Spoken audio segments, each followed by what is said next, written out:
On va démarrer la conférence avec Pascal Desmurger. Voilà, je vous demande de vous asseoir. Bonjour à toutes et à tous. Moi, je m'appelle Jean-Noël Fély. Je suis un des administrateurs de l'Institut de la sociodynamique et je suis aussi associé fondateur d'un cabinet qui s'appelle Balthazar. Alors, je suis là pour vous introduire en fait la conférence de Pascal Desmurger. On se connaît maintenant depuis quelques années. J'ai le bonheur de travailler avec lui. En fait, donc Pascal, peut-être pour le présenter en quelques mots, après avoir fait l'ENA et avoir commencé sa carrière à Bercy, chose assez classique finalement après avoir fait l'ENA, a fait un choix pas banal de rejoindre la Maïf à Niort, entreprise pas tout à fait comme les autres. Et en fait, depuis 8 ans, Pascal la dirige, en fait, est directeur général de la Maïf et mène une modernisation en profondeur. Je dirais avec une certaine audace, beaucoup de détermination et puis aussi beaucoup d'élégance, je trouve. Et ce qui est intéressant dans cette transformation, enfin de mon point de vue, ce que j'apprécie aussi, et parce qu'on partage un certain nombre de convictions ensemble sur la manière on va dire, de diriger et transformer les entreprises, c'est la capacité assez incroyable que Pascal et ses équipes ont à la fois transformer beaucoup, les start-upers diraient pivoter, dans un monde en pleine mutation, transformation digitale, mais en même temps à rester stable sur l'essentiel et sur ce qui fonde la singularité de la Maïf. Voilà, j'en dis pas plus. Je vais l'inviter à nous rejoindre sur scène. Donc l'idée, c'est qu'il va développer un peu son projet, sa vision. Et puis après, bien sûr, on aura l'occasion de partager avec lui, d'échanger, de poser vos questions. Pascal, je te demande de venir sur scène.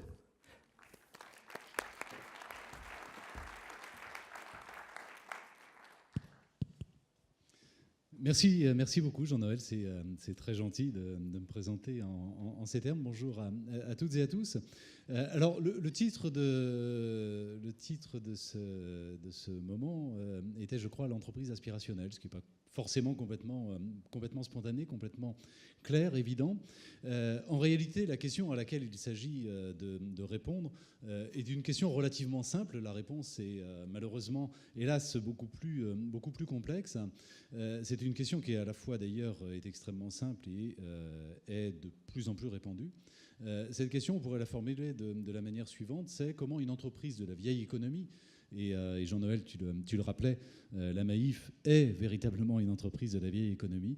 Comment une entreprise de la vieille économie peut-elle résister à la rupture digitale qui est en cours? Comment peut-elle résister à ce tsunami que l'on voit arriver, que l'on voit se former progressivement et qui ne va pas manquer de déferler, y compris sur le monde un peu aujourd'hui feutré et préservé qui est le monde de l'assurance.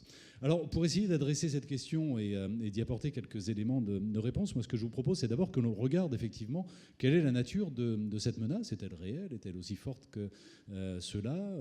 Est-elle immédiate? Est-elle plus lointaine? En réalité, pour moi, cette menace que fait courir la rupture digitale sur nos secteurs, comme sur énormément de secteurs, on peut la caractériser de plusieurs manières. D'abord, le premier impact de cette rupture digitale va être vraisemblablement une contraction du marché sur lequel on opère. Je prendrai juste une illustration. La Maïf est un assureur de biens et de responsabilité. Une de nos activités principales, c'est l'assurance automobile, tout simplement. Et un peu plus de la moitié de notre chiffre d'affaires est composé de primes d'assurance automobile. Si l'on se projette alors à un horizon que l'on ne sait pas très bien identifier, mais en tout cas pas si lointain que ça finalement, si l'on se projette un peu et que l'on imagine un monde dans lequel les véhicules autonomes auront remplacé les véhicules conduits par des humains, les spécialistes sont formels sur ce point et prédisent une diminution d'environ 90% des accidents de voitures, peut-être même plus de 90%. C'est évidemment une très bonne nouvelle pour l'humanité, c'est une moins bonne nouvelle pour les assureurs parce que c'est notre matière première, c'est notre fonds de commerce. Je vous l'ai dit, un chiffre d'affaires composé à 55% d'assurance automobile. Ça veut dire que toute chose égale par ailleurs, sans bouger, sans rien changer, on perd la moitié de notre chiffre d'affaires, donc de notre activité, des emplois qui y sont associés, dans un horizon de temps qui n'est finalement pas si éloigné que ça. Première expression du choc de cette rupture digitale. Deuxième expression, c'est que sur ce marché en contraction vont arriver de nouveaux acteurs qui aujourd'hui n'opèrent pas le marché de l'assurance. Alors qu'ils s'appellent Google, Amazon, qu'il s'agisse d'une start-up encore en train de coder dans un garage californien ou qu'il s'agisse d'opérateurs classiques du type constructeur automobile ou telco ou que sais-je, qui profiteraient notamment des objets connectés, y compris d'ailleurs embarqués dans les véhicules, pour récupérer de la data et en profiter pour faire de l'assurance, qu'il s'agisse d'un Waze par exemple ou d'autres. Aujourd'hui, tous ces acteurs potentiellement peuvent faire de l'assurance et peuvent faire de l'assurance de manière complètement différente des opérateurs actuels parce qu'ils bénéficient par hypothèse d'une data qui est absolument gigantesque et donc d'une capacité à personnaliser une offre de garantie, à personnaliser un tarif, à personnaliser leurs propositions que les assureurs traditionnels n'ont pas et à présenter tout cela avec une UX, une expérience client qui est évidemment sans comparaison. Un marché en contraction sur lequel d'autres acteurs ayant d'autres avantages concurrentiels que ceux traditionnels de l'assurance pourraient venir opérer. Un marché sur lequel les règles du jeu, par ailleurs, pourraient être complètement bouleversées. Juste un ou deux exemples. On sait bien aujourd'hui que de plus en plus, notamment dans les grandes agglomérations, il y a, en particulier sur l'automobile, une dissociation de plus en plus forte entre la propriété de son véhicule et l'usage du véhicule.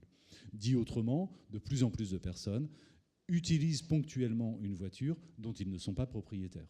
Ça veut dire quoi ? Ça veut dire que demain, des opérateurs mettront à disposition de ces citadins, j'allais dire de ces jeunes citadins, mais pas seulement des jeunes, de ces citadins, des flottes de véhicules qui seront mis à la location exactement comme ça a déjà commencé d'ailleurs avec les autolibres, mais de manière sans doute plus intense dans un marché mieux organisé. Évidemment, un opérateur mettant à disposition une flotte de véhicules, mettant en location une flotte de véhicules, cherchera à assurer lui-même ces véhicules de manière même incontournable. Ce qui veut dire que ce marché, qui était un marché en B2C, va devenir partiellement un marché en B2B. Et on voit bien qu'à la faveur de cette évolution, les règles, là aussi, les cartes sont totalement redistribuées. Et un acteur comme la Maif, qui est premier de la relation client, qui a un savoir-faire sans doute unique en B2C, est sans doute beaucoup moins armé pour affronter des acteurs mondiaux qui pourront proposer des solutions mondiales ou en tout cas à minima régionales et sûrement pas seulement nationales. Je pourrais multiplier les exemples de ces bouleversements qui auront lieu sur le marché de l'assurance comme ils ont déjà lieu sur un certain nombre de marchés et comme ils auront lieu dans d'autres marchés. En tout cas, on voit bien que les enjeux sont absolument considérables pour nos entreprises de la vieille économie, une fois encore. Certains soirs, on a quand même, en se couchant, le sentiment d'être dans la situation du PDG de Kodak il y a 20 ans.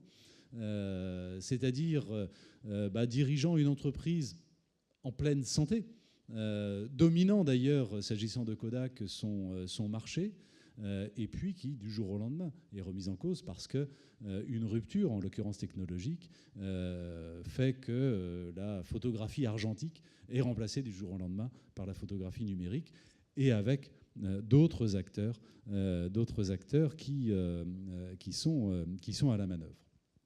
Alors, quelle est la réponse ? Quelles sont les réponses possibles à cette situation lorsque l'on est une entreprise comme la Maif ? Il y a en réalité, pour moi, deux types de réponses. L'adaptation et ce que l'on pourrait appeler la singularité ou la différenciation. L'adaptation, d'abord, tu utilisais, Jean-Noël, le terme de pivot. Moi, c'est un terme que j'aime bien parce que, effectivement, c'est un terme plutôt issu du monde des startups et où on voit bien l'idée de faire pivoter un modèle économique, de faire pivoter une entreprise à la fois dans ses activités, dans ses modes de fonctionnement. Et en même temps, lorsque l'on pivote on pivote autour d'un axe central qui est précisément cette singularité de l'entreprise, qui est précisément son ADN en quelque sorte, ses caractéristiques les plus profondes et notamment ses caractéristiques culturelles et ce que projette la marque à l'égard du public.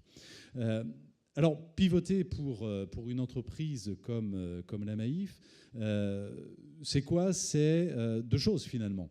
C'est d'abord digitaliser notre activité traditionnelle, notre activité d'assurance. Digitaliser l'assurance, ça veut dire d'abord travailler évidemment sur la data, être capable, nous aussi, de capter un nombre de données suffisant pour, en les exploitant au mieux, être en mesure de proposer à nos assurés, à nos clients, à nos sociétaires, de proposer une offre qui soit particulièrement adaptée et une tarification qui soit particulièrement personnalisée. Le deuxième axe, c'est ce que l'on appelle de plus en plus l'UX, l'expérience utilisateur, c'est-à-dire avoir, au fond, essayer d'élever notre exigence actuelle de relation client à un nouveau standard qui est fixé par l'industrie digitale et qui est effectivement un standard à la fois de fluidité, de simplicité, de facilité, d'immédiateté, où le client final n'a plus aucun effort à fournir, où en 2 clics il peut s'assurer, en 2 clics également résilier son assurance et régler un sinistre en 2 minutes sur son smartphone. Ces possibilités existent déjà. Il nous appartient évidemment de les mettre en œuvre. Data, UX, on pourrait parler également de l'intelligence artificielle qui va être un enjeu considérable dans l'industrie du service en général, dans l'assurance et les services financiers en particulier, avec évidemment derrière les sujets d'intelligence artificielle, on le sent bien, à la fois un sujet d'amélioration considérable du service rendu à nos clients, un sujet d'amélioration également des conditions, des modalités et du contenu même du travail de nos collaborateurs. Un sujet aussi, j'aurai l'occasion d'y revenir, de concurrence frontale entre l'intelligence artificielle et tout simplement le travail humain. J'y reviendrai dans un instant. Et en même temps, on voit bien que si tout ça est complètement incontournable, si cette digitalisation de notre métier était évidemment un préalable totalement indispensable, on se rend bien compte, on sent bien que tout ça va être juste totalement insuffisant. Comment lutter contre Google sur le sujet des data? Comment imaginer disposer demain d'autant de données qu'il n'en dispose? Comment imaginer avoir demain une capacité de traitement aussi importante que celle dont il dispose? C'est juste proprement inimaginable. Comment avoir une UX, une expérience utilisateur aussi fluide, aussi simple, aussi immédiate, voire même d'ailleurs dans certains cas aussi ludique, que celle que proposera demain cette start-up en train de naître ou déjà existante et qui va complètement bouleverser le marché en ayant un rapport à l'assurance radicalement différent et tellement plus agréable et tellement plus immédiat pour le consommateur final. Évidemment, on fera des progrès gigantesques en la matière. Bien sûr, on va essayer d'être au standard de ce que nous impose en réalité aujourd'hui le monde du digital, et pas seulement dans notre domaine, mais dans l'ensemble des domaines, parce que l'UX que l'on a sur Amazon, évidemment, on a envie de la retrouver dans n'importe lequel des services que l'on recherche sur telle ou telle appli. Mais on voit bien qu'on n'est pas de taille, en tout cas, à être aussi fort que des entreprises qui sont natives, finalement, de ces environnements. Alors que faire? Renoncer? Sans doute pas. Mais en tout cas, la question finalement qui se pose à nous, elle est relativement simple.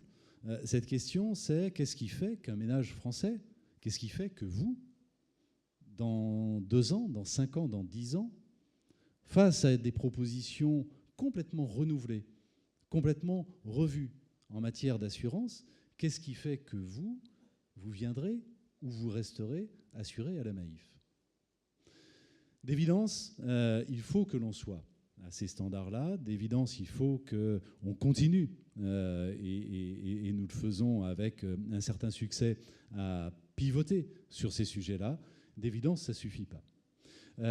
Et il faut, je crois, que l'on ait la capacité, d'où l'entreprise aspirationnelle, à travailler de manière extrêmement profonde, pour ne pas dire presque radicale, sur la singularité de notre modèle, sur la singularité de la proposition que l'on est en mesure de faire. C'est-à-dire sur la capacité de construire une entreprise, j'allais presque dire un modèle d'entreprise, une entreprise qui peut devenir modélisante, la capacité de construire un modèle d'entreprise qui répond finalement aux aspirations de l'ensemble de nos parties prenantes.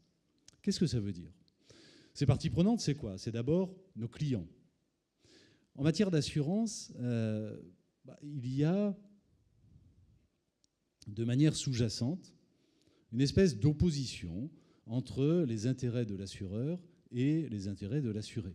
On le sent bien intuitivement, et d'ailleurs des pratiques qui confortent cette première intuition, avec certains assureurs qui n'hésitent pas à proposer des garanties inutiles. C'est formidable de vendre des contrats inutiles. Ça fait du chiffre d'affaires, c'est bien pour la croissance, et en plus ça fait énormément de marge, parce qu'un contrat inutile, par hypothèse, ça ne sert jamais. Il n'y a pas de sinistre en face. Et donc quasiment chiffre d'affaires égale marge. Les assureurs peuvent être aussi un peu réticents au moment de l'indemnisation du sinistre. C'est facile de vendre un contrat, c'est toujours un peu plus embêtant d'indemniser un sinistre. On voit bien en tout cas que dans ces situations, il y a une confrontation immédiate, brutale, entre les intérêts de l'assureur et les intérêts de l'assuré. Moi, je crois en la capacité de proposer un modèle, et je crois que la Maïf le fait en réalité, de proposer un modèle qui aligne les intérêts de l'entreprise sur ceux du client. Ça veut dire quoi ? Ça veut dire qu'une entreprise qui change complètement, qui change radicalement la perspective et la manière de voir. Un assureur qui, au lieu d'essayer de maximiser immédiatement son chiffre d'affaires, au lieu d'essayer de maximiser immédiatement sa marge en remboursant mal ses sinistres, se met dans une perspective de long terme. Et se dit que finalement, au moment de la vente, s'il délivre un conseil, plutôt qu'il essaye de faire une vente forcée, et s'il est capable de dire à son client « Non, monsieur, non, madame, vous n'avez pas besoin de ça. Franchement, éventuellement, si vous voulez être couvert, je peux vous proposer ça qui est beaucoup moins cher et qui suffira largement. Non, ça, ce n'est pas adapté à votre situation. » Si un assureur qui, au moment de la survenance du sinistre, est dans une posture finalement de rendre service, d'essayer de donner le coup de main qui va bien, qui par ailleurs est dans une relation suffisamment confiante avec son assuré pour ne pas être trop exigeant sur les pièces justificatives ou que sais-je, ou sur la procédure d'une manière générale, on voit bien qu'il est capable, en se faisant, d'aligner effectivement, de s'aligner en tout cas sur les intérêts de ses clients. Et il a intérêt à le faire. Il a intérêt à le faire, pourquoi ? Parce qu'il va évidemment générer, j'allais presque dire une stupéfaction, tellement on a l'habitude de considérer que assureur-voleur, c'est quand même pas bien loin. Et derrière la stupéfaction, un niveau de satisfaction absolument inégalé. Ça veut dire quoi ? Ça veut dire une fidélité considérable. Juste 2 chiffres pour vous dire, pour vous montrer, vous démontrer, j'espère, que ça peut être en réalité derrière un véritable modèle économique. Juste 2 chiffres. Sur le marché aujourd'hui, en matière d'assurance automobile ou en matière d'assurance habitation, quasiment 15% des assurés changent d'assureur chaque année. Pas forcément les 15 mêmes pourcents, mais en tout cas 15% du marché bouge et change d'assureur. À la Maïf, nous avons un taux de départ volontaire de nos sociétaires qui est inférieur à 1%. Lorsque l'on connaît le coût d'acquisition d'un nouvel assuré, lorsque l'on connaît le réseau physique qu'il faut avoir pour s'adresser à des prospects, quand on connaît les budgets de publicité, les budgets de marketing, quand on connaît les efforts absolument colossaux qu'il faut déployer pour aller chercher un nouveau client, on imagine l'économie, le gain, le bénéfice que tire une entreprise comme la Maïf de sa capacité à fidéliser ses clients. Et on voit bien que derrière cet alignement vers les intérêts du client, il y a en réalité effectivement les intérêts bien compris de l'entreprise, en tout cas les intérêts de long terme.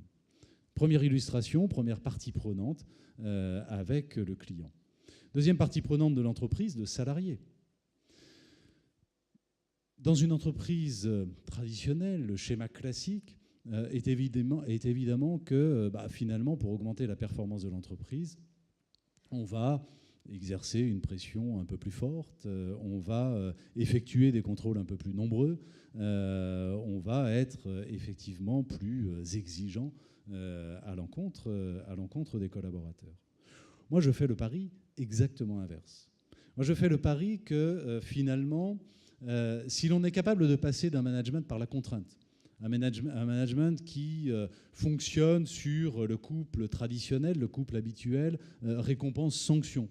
Si tu fais bien ton job et que tu es aux objectifs, tu es récompensé. Si tu le fais mal ou que tu n'es pas aux objectifs, tu es sanctionné. Et qu'on passe de cette vision à un management par l'envie.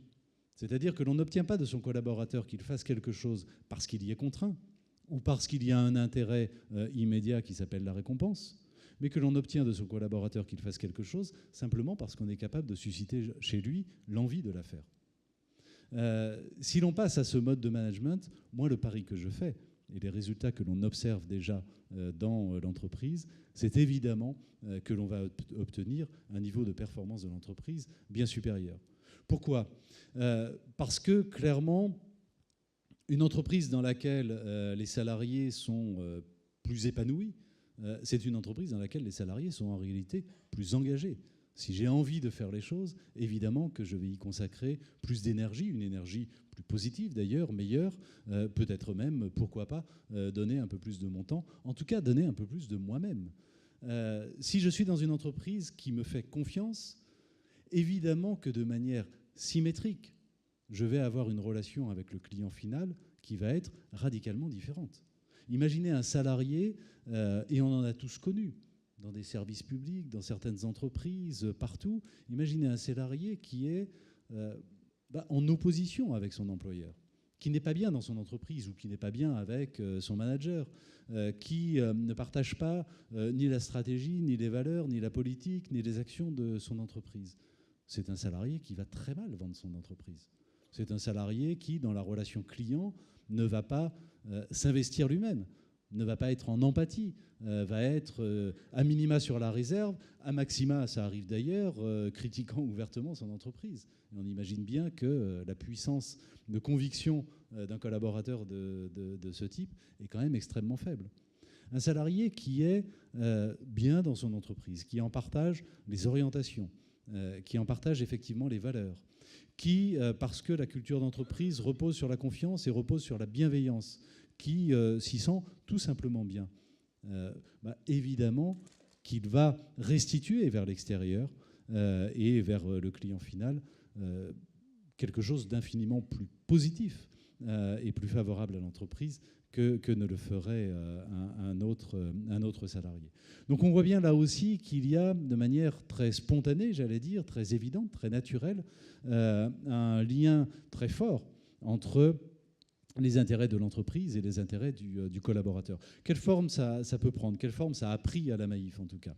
La première forme, c'est d'abord d'augmenter considérablement ce qu'on appelle les marges de manœuvre. Plutôt que de fixer à ses collaborateurs un cadre extrêmement étroit, extrêmement rigide, extrêmement précis, dans lequel il n'est qu'un agent d'exécution, finalement, mettant en œuvre des directives qui sont complètement précises. Augmenter les marges de manœuvre, ça a plein de bénéfices. Imaginez un gestionnaire de sinistre, quelqu'un qui gère votre dossier lorsque vous avez un accident de voiture ou un dégât des eaux à votre domicile. Imaginez ce gestionnaire de sinistre disposant de marge de manœuvre lorsque vous l'appelez pour déclarer votre sinistre. Et il peut déroger aux règles de l'entreprise. Il peut, parce que vous êtes assuré depuis 25 ans dans l'entreprise, que vous n'avez jamais déclaré un sinistre, vous dire « Non, mais attendez, c'est bon, 25 ans sans sinistre, moi je vous fais confiance. ne m'envoyez pas, ne recherchez pas dans vos archives la facture dont normalement j'aurais besoin. Imaginez que pour une raison X ou Y, finalement les conditions d'indemnisation ne soient pas complètement établies et qu'il soit en capacité, parce qu'on lui donne cette marge de manœuvre, qu'il soit en capacité de vous dire mais c'est bon, là, normalement, je ne devrais pas, si j'appliquais de manière stricte les règles contractuelles, mais on va faire une exception et effectivement vous donner satisfaction. Imaginez un salarié sur un plateau téléphonique. Je ne sais pas si vous connaissez la manière dont sont managés les plateaux téléphoniques, mais c'est relativement, comment dirais-je, c'est assez simple en réalité. Ce sont des KPI complètement quantitatifs, c'est-à-dire c'est la durée moyenne d'un appel téléphonique, c'est l'obligation de prendre 57 appels téléphoniques par jour, ou 64, ou que sais-je, en tout cas un nombre déterminé, et puis voilà, à la fin de la journée, on fait le bilan, tiens, t'en as pris que 53, ah bah c'est ballot, ça veut dire que tu n'auras pas de prime ce mois-ci, ou que sais-je. Voilà, c'est assez robuste, mais quand même relativement simple. Imaginez que vous appeliez sur un plateau téléphonique, que le collaborateur ne soit pas soumis à ces contraintes de durée. Et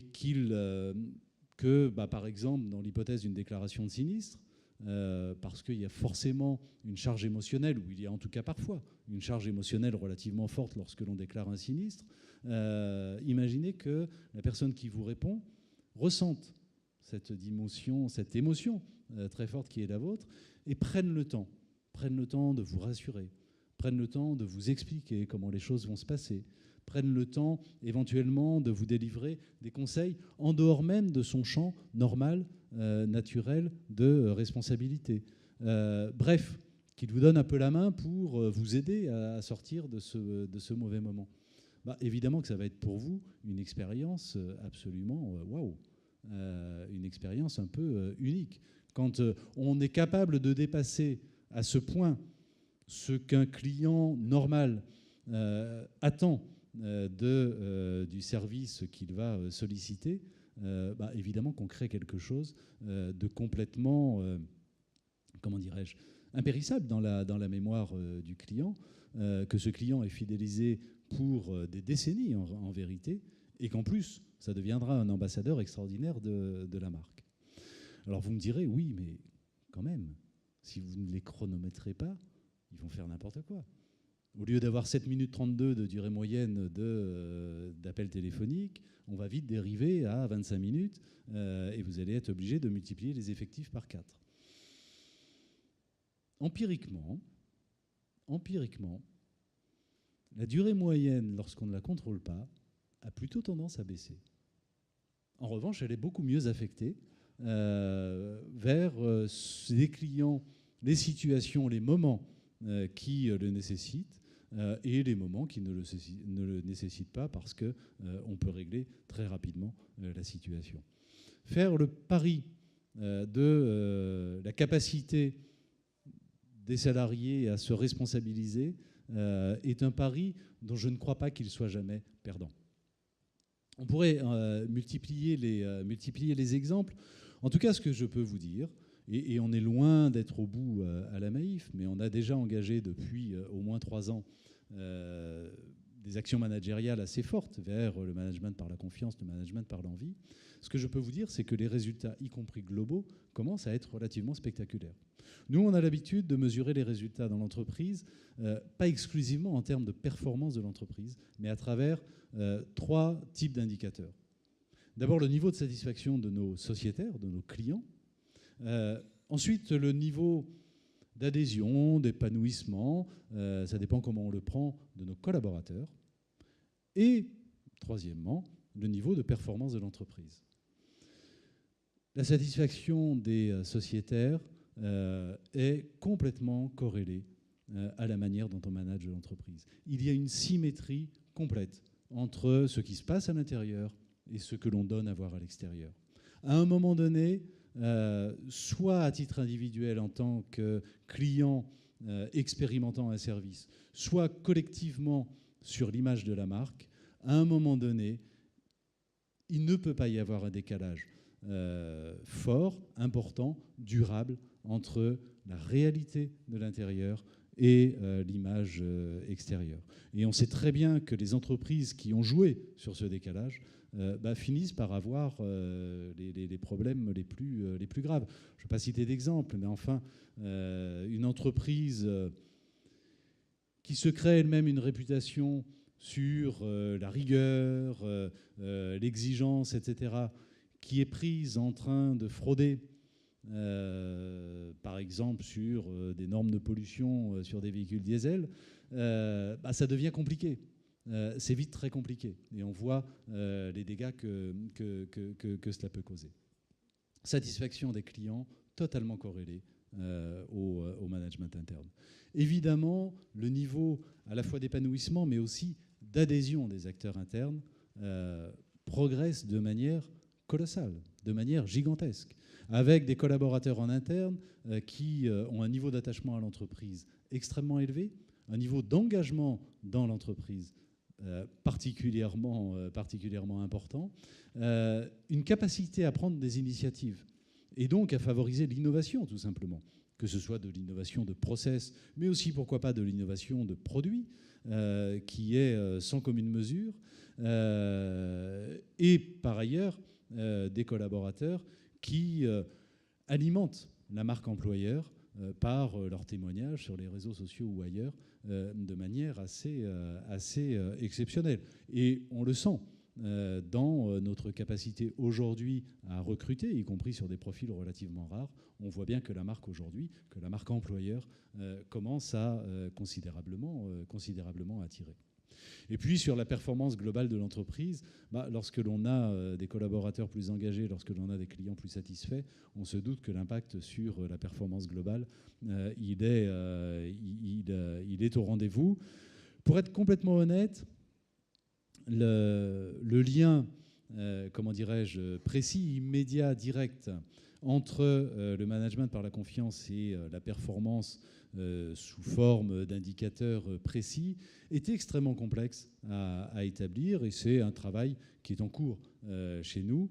On a des indicateurs globaux, on a des évidences, j'allais dire, globales. Les indicateurs précis, opérationnels, ponctuels, sont beaucoup plus complexes à établir. Donc deuxième partie prenante, les salariés, où l'on voit bien qu'en réalité, il est possible de créer un modèle d'entreprise qui aligne les intérêts de l'entreprise sur les intérêts des collaborateurs plus épanouis pour une entreprise plus performante. Et puis, troisième partie prenante de l'entreprise, après ses clients, après ses salariés, j'allais dire, c'est l'environnement en général. C'est la société dans laquelle l'entreprise évolue d'une manière générale.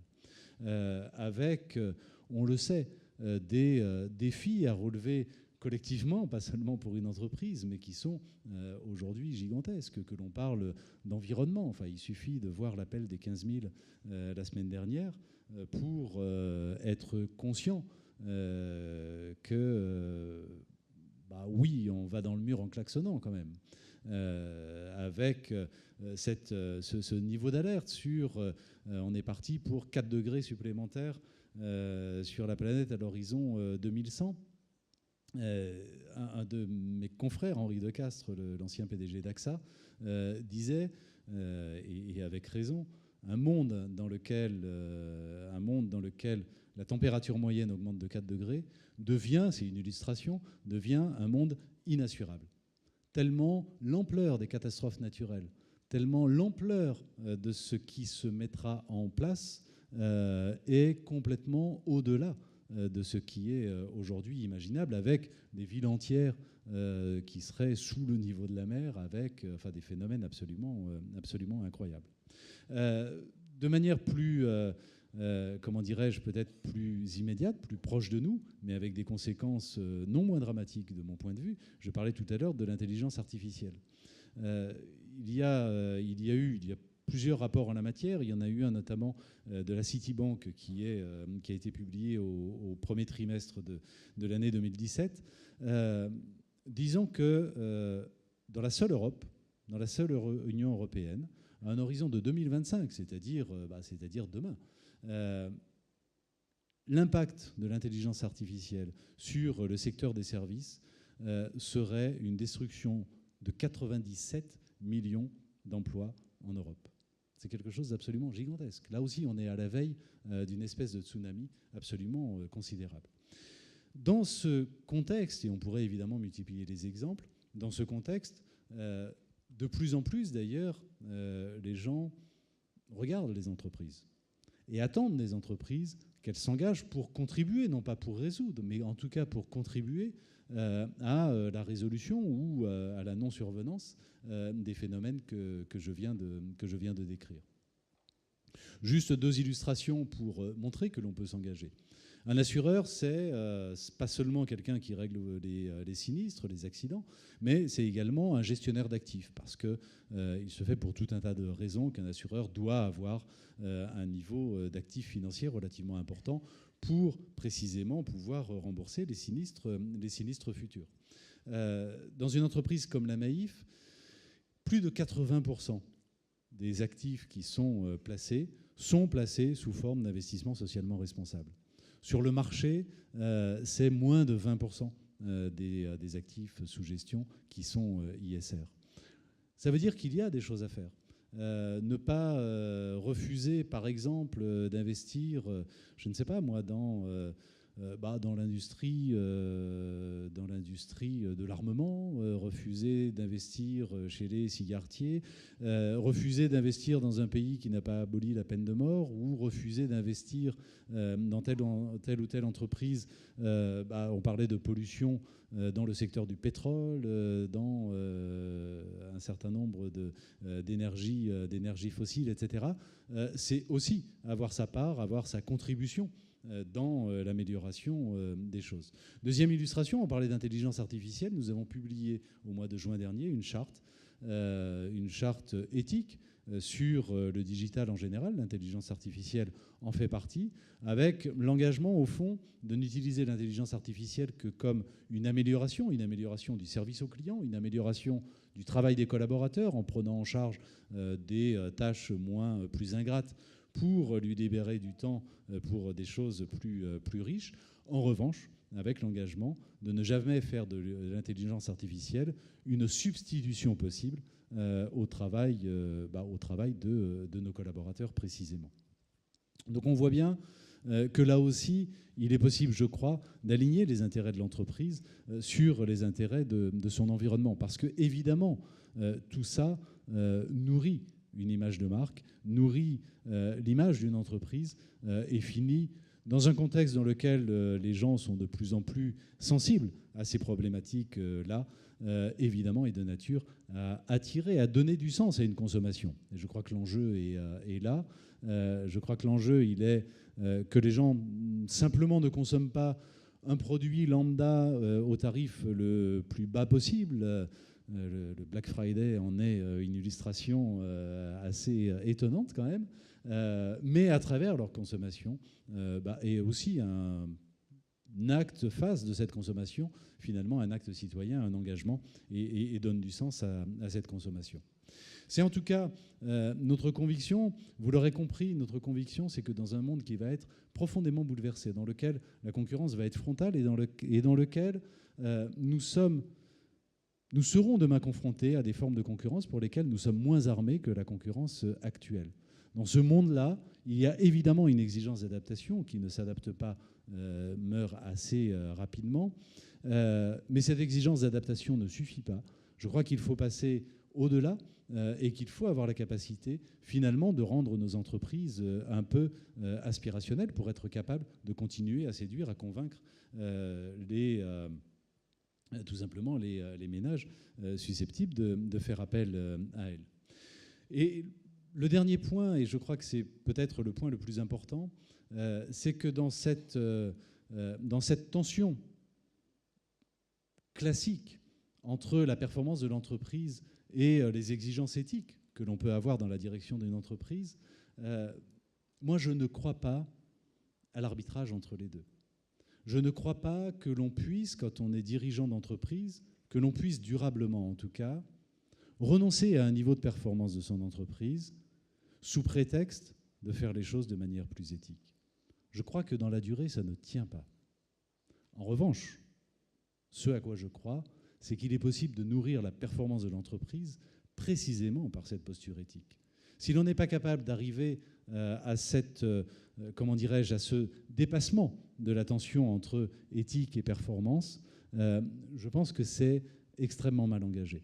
Je pense que la seule voie, la seule solution, c'est véritablement de faire de ce positionnement éthique et de cette réalité éthique dans l'ensemble de la gestion d'une entreprise, la source réelle et la source durable de sa performance et donc de sa pérennité.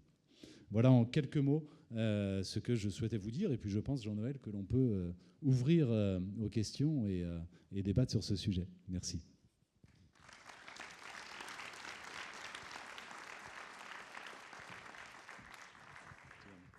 Donc on va peut-être prendre quelques questions dans la salle, n'hésitez pas. Oui, une première. Je ne sais pas si on a des micros. Non. Comment? Ah, au pied. Ah oui, pardon. Ça marche? Oui, ça marche.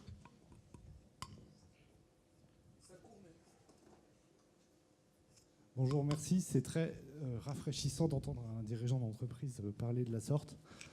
Il y a une partie prenante dont vous n'avez pas parlé, c'est les investisseurs. Et pour avoir parlé avec beaucoup de dirigeants d'entreprise, quand on leur évoque la question, ils nous disent non mais en premier, évidemment, c'est les investisseurs.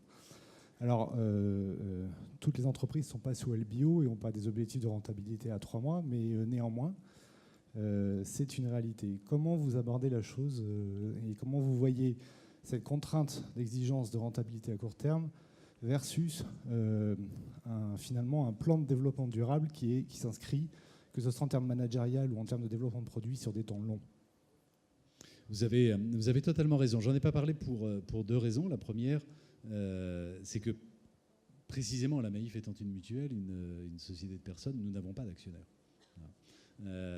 Et je reconnais très, très facilement que essayer de déployer le modèle d'entreprise dont j'ai parlé et qui effectivement repose sur une vision de long terme des intérêts de l'entreprise est infiniment plus simple dans un contexte dans lequel on n'a pas un actionnaire qui vient vous taper sur l'épaule en vous disant « Ok, mais à la fin du trimestre, qu'est-ce que l'on a comme chiffre et qu'est-ce que l'on peut publier et comment on soutient le cours de bourse ?»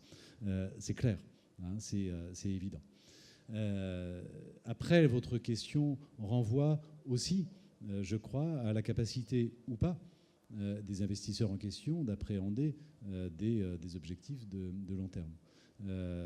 Moi, je me souviens quand j'étais étudiant, pas ici, mais quand j'étais étudiant, d'un bouquin qui s'appelait, je crois, Capitalisme contre capitalisme, qui était un bouquin de Michel Albert, qui avait été...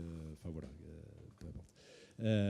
Et qui opposait le capitalisme anglo-saxon au capitalisme rhénan.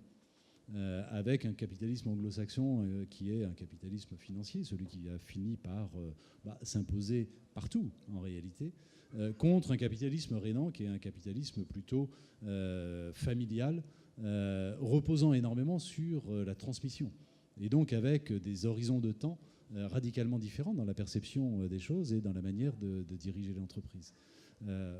Et donc, peut-être pour répondre d'un mot, moi je ne crois pas à la compatibilité d'un modèle d'entreprise tel que celui que j'ai décrit avec des modalités de financement qui sont focalisées sur le court terme. Il y a là un hiatus qu'il est à peu près impossible à dénouer. Oui, autre question? Bonjour, merci. J'entends bien le mouvement de transformation dans votre entreprise. Souvent, dans ces moments de transformation, des résistances apparaissent ou bien émergent, ou bien étaient là et elles apparaissent à ce moment-là. Ce que j'entends souvent, c'est lié peut-être à de la perte de contrôle. Et ma question, est double. C'est comment est-ce que vous avez fait pour vous-même, si vous aviez eu cette peur de perte de contrôle ou d'autres résistances, et comment vous avez géré ça vous-même et vos équipes, votre COMEX, comment vous les avez accompagnés? C'est une vaste question. Alors, sur soi-même, forcément, moi, lorsque, tu le rappelais, Jean-Noël, lorsque j'ai pris la direction de l'entreprise il y a 8 ou 9 ans, clairement, je n'étais pas du tout dans ces schémas. J'étais dans un schéma managérial complètement traditionnel, classique. Je veux dire, des notions de management sans doute perfectibles. Et avec mon équipe, on s'est lancé dans une transformation de l'entreprise extrêmement classique, incluant d'ailleurs la dénonciation des accords sociaux, enfin bref, ce genre de choses habituelles, dans une démarche sincère, de bonne foi, qui était une démarche consistant à se dire, moi j'ai une éthique de responsabilité. Je suis là pour non seulement améliorer la performance de l'entreprise, mais essayer au maximum de garantir sa pérennité et les 7000 emplois qui vont avec. Et il faut basculer, ne rien perdre de cette exigence, de cette éthique de responsabilité, en essayant de concilier, de réconcilier finalement cette éthique de responsabilité avec une éthique de conviction qui est qu'à un moment donné, on n'est peut-être pas hyper à l'aise dans cette manière de faire fonctionner les choses et qu'on se dit en tout cas qu'il y a des aspirations un peu plus profondes, un peu plus fortes et que l'on peut contribuer à ça. Je fais une parenthèse, mais lorsque l'on est dirigeant d'entreprise, mais aussi lorsque l'on est manager ou tout simplement lorsque l'on est salarié, on a évidemment un impact sur son environnement de travail. On a évidemment un impact sur ses collègues de travail ou sur ses collaborateurs lorsque l'on a des collaborateurs. Et ne pas essayer de rendre cet impact positif, c'est-à-dire ne pas essayer dans ses fonctions, et a fortiori quand on est dirigeant, c'est encore plus important, ne pas essayer de faire en sorte que les gens soient épanouis dans leur job et donc mieux dans leur vie alors qu'on a les moyens de le faire, c'est juste une faute morale. Donc il y a bien un moment où effectivement il y a cette volonté de réconcilier cette exigence, cette éthique de responsabilité et cette éthique de conviction. Et puis il y a dans ce mouvement de maturation la conviction progressive que non seulement c'est réconciliable, mais qu'au contraire, on va même améliorer la performance et la pérennité de l'entreprise en étant capable de passer à un autre modèle managérial, à un autre schéma de pensée, à une autre manière de voir.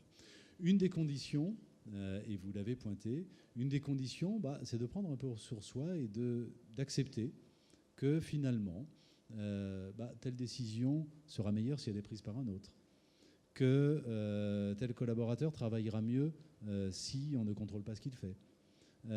C'est-à-dire accepter que finalement on n'est pas omniscient, omnipotent, que tout ne tourne pas autour de soi, qu'on a évidemment une responsabilité qu'il ne faut surtout pas nier, mais qui est plutôt une responsabilité d'entraînement, de leadership, de création d'une dynamique, de définition d'une vision, de partage de cette vision avec ses équipes proches, puis avec l'ensemble de l'entreprise, plutôt qu'une responsabilité, et que son temps et son énergie est infiniment mieux utilisés si l'on est dans cette projection de long terme, cette capacité à comprendre les évolutions, à définir la vision, à la porter, à la partager, à faire adhérer, plutôt que dans du micromanagement, des décisions hyper opérationnelles, quotidiennes, ponctuelles, ou du contrôle de ses collaborateurs.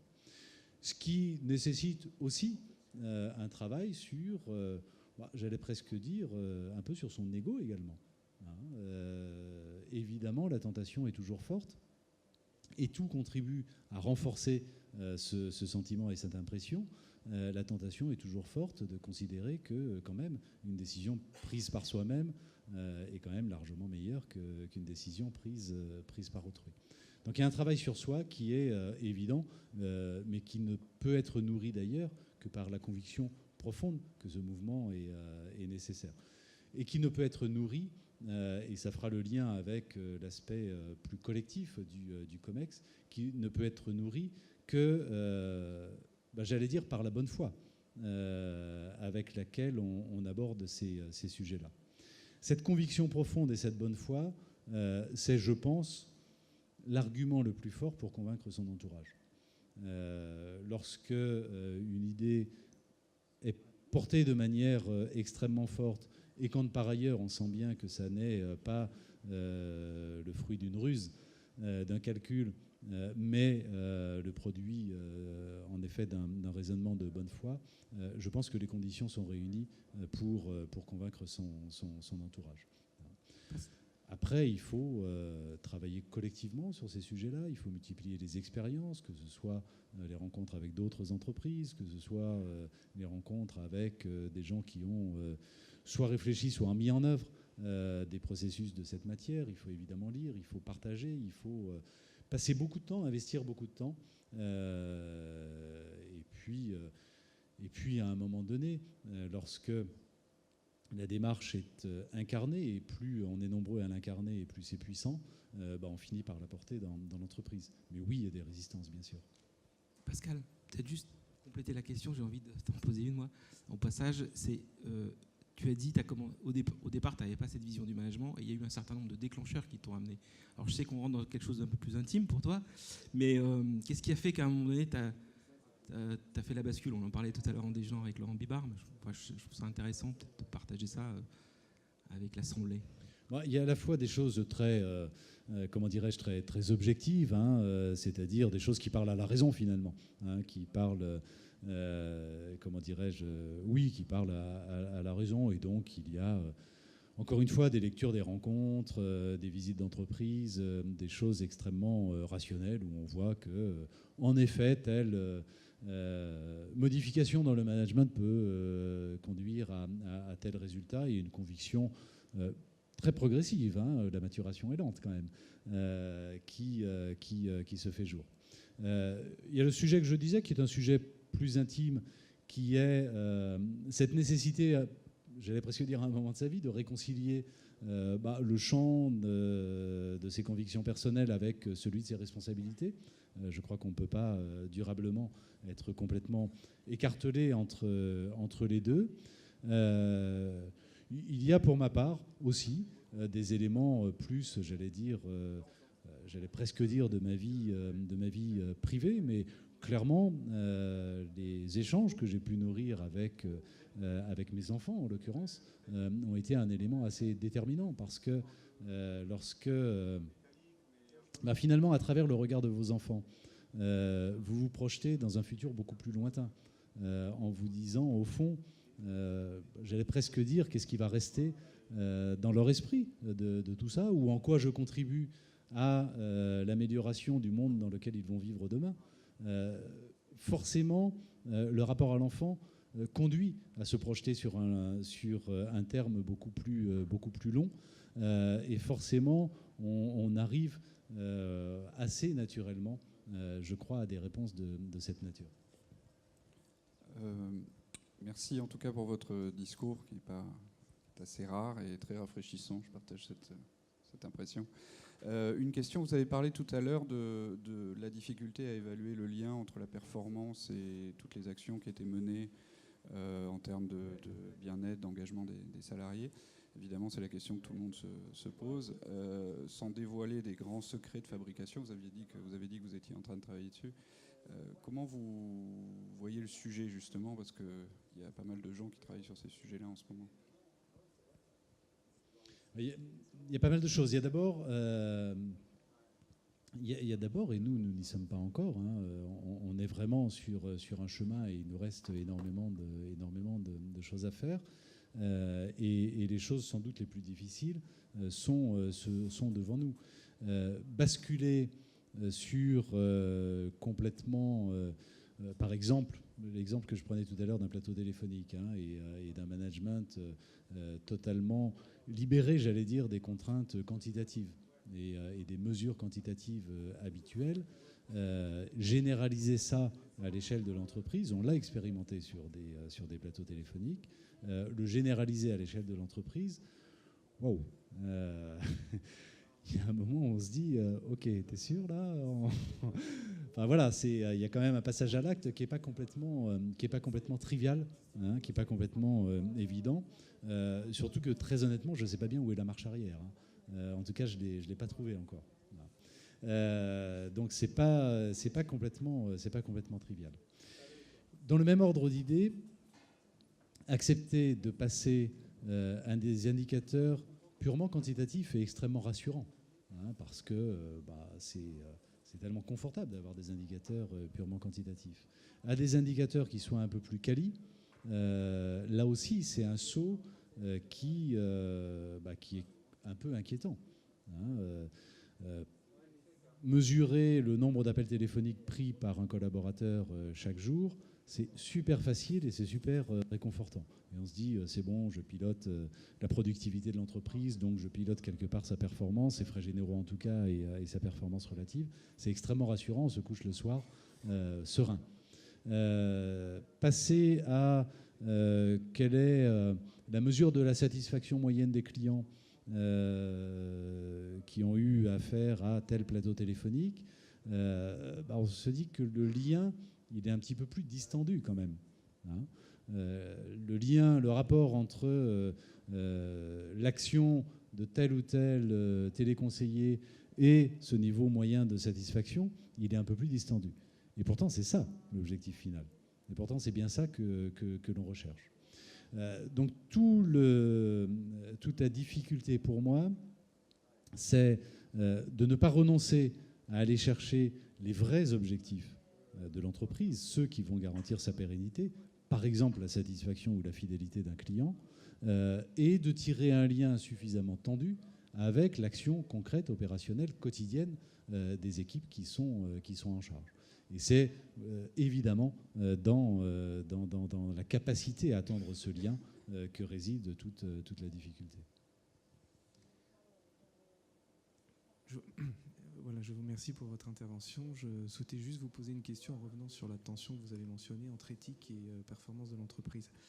En fait, il me semble qu'il y a un champ d'action qui peut parfaitement concilier les deux, éthique et performance de l'entreprise. C'est le champ du big data que vous avez mentionné. Parce qu'en 2014 avait été remis au gouvernement une feuille de route intitulée Big Data, publiée par la Nouvelle France Industrielle, je crois. Enfin, c'était François Bourdon, l'un des rapporteurs du rapport. Et en fait, il était dit que le fait de traiter les données de façon éthique pouvait être un avantage concurrentiel à l'export d'un modèle européen justement de traitement des données. Contrairement à des entreprises numériques qui sont moins soucieuses d'éthique, justement. Alors ma question est double. Est-ce que d'une part, vous avez dans puisque vous êtes très en avance effectivement, hein, à la Maïf, je connais un peu le secteur, donc dans l'économie collaborative et dans l'économie numérique, est-ce que vous avez prévu d'intégrer cette dimension éthique dans le traitement des données et d'en faire un avantage concurrentiel? Première question. Et deuxième question, je sais que vous avez aussi des responsabilités à la Fédération française de l'assurance. Est-ce qu'il y a une commission qui pourrait mettre en place une sorte de label éthique justement par rapport pour réguler le champ des données, sachant qu'évidemment il y a le règlement européen sur la protection des données qui va arriver, qui va contraindre les entreprises à respecter un certain nombre de principes. Merci. Alors, on est complètement, je crois, dans l'exemple que vous prenez, hein, celui du big data et versus le respect des données personnelles. On est complètement, je crois, dans la manière que j'essayais de présenter, de dépasser la tension entre éthique et performance. Il ne s'agit pas sur un sujet comme celui-là, mais comme sur tous les sujets confrontant éthique et performance, il ne s'agit pas simplement de rechercher un arbitrage, de rechercher un point intermédiaire, c'est-à-dire de renoncer à un peu de performance, de renoncer quand même à un peu d'éthique au passage, parce qu'il ne faut pas non plus... et puis d'avoir le point d'équilibre qui va bien. Éthiquement, je me sens à peu près clean, mais je génère quand même suffisamment de performance. On voit bien que ce n'est pas hyper satisfaisant quand même. Et on est précisément dans cette capacité que l'on doit avoir, et en tout cas... Moi, je crois que c'est la seule manière d'assurer la pérennité d'une entreprise, la capacité de générer de la performance par cette posture éthique. Et sur la question des données, bien sûr, la Maïf travaille très activement sur ce sujet, avec la volonté d'avoir non seulement un positionnement, mais une offre dédiée permettant aux sociétaires de la Maïf non seulement d'être garanti que la Maïf est clean sur le plan de l'utilisation des données, qu'elle ne va pas vendre les données, qu'elle ne va pas en faire une utilisation qui ne soit pas complètement transparente, voire autorisée par le sociétaire en question. Mais au-delà même des données que la Maïf utilise, demain, elle sera en mesure